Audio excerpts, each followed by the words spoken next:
Good morning. How are you doing today?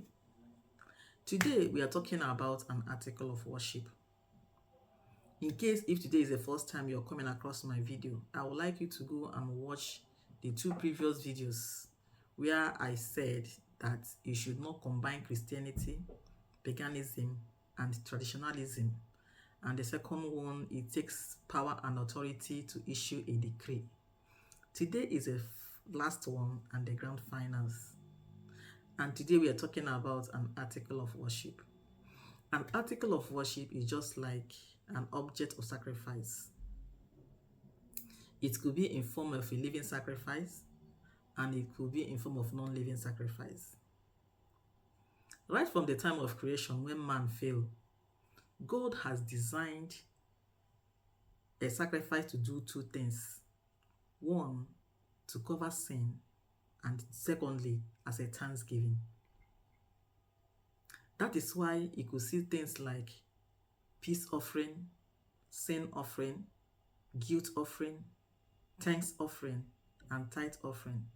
There are majorly two things that sacrifice does in the Old Testament: to cover sin and to give thanks to God for a bountiful harvest. Generally speaking, God designed sacrifice to be an instrument of appeasement, in the sense that sin is covered momentarily for a short period of time. God designed sacrifice to be a form of reconciliation between man and God. But unfortunately, people have violated this agenda of God. Sacrifice now is being replaced with rituals for man's own selfish gain and interest. There are four things that happens for a sacrifice to be established and to become valid. Number one is that for a sacrifice to be established and become valid, there must be shedding of blood. Number two, at each point of sacrifice, an altar is raised.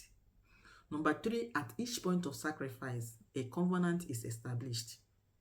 This is why so many people have entered into some godly covenants and altars they don't even know how to come out from.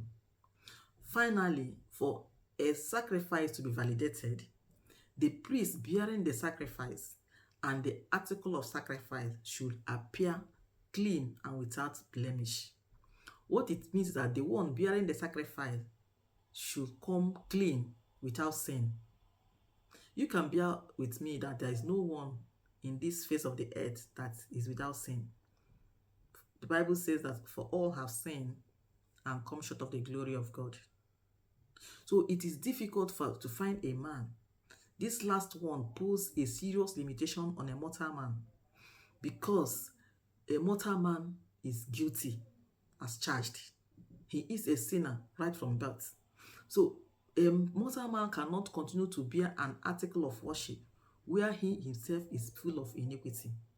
And based on this reason, God, who is the supreme deity, God, who is the divinity, decided to end this recurring sacrifice by performing a permanent, one-off, one-time, timely sacrifice by offering his son, Jesus Christ. And the only thing he demands from you is to give him your life, just like he has given himself by giving up his son, Jesus Christ. And he has agreed to give you everything. I mean everything, if only you will reciprocate this love. That's fair enough, isn't it?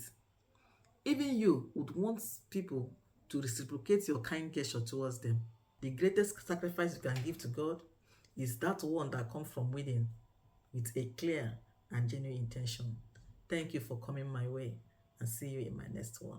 Bye for now.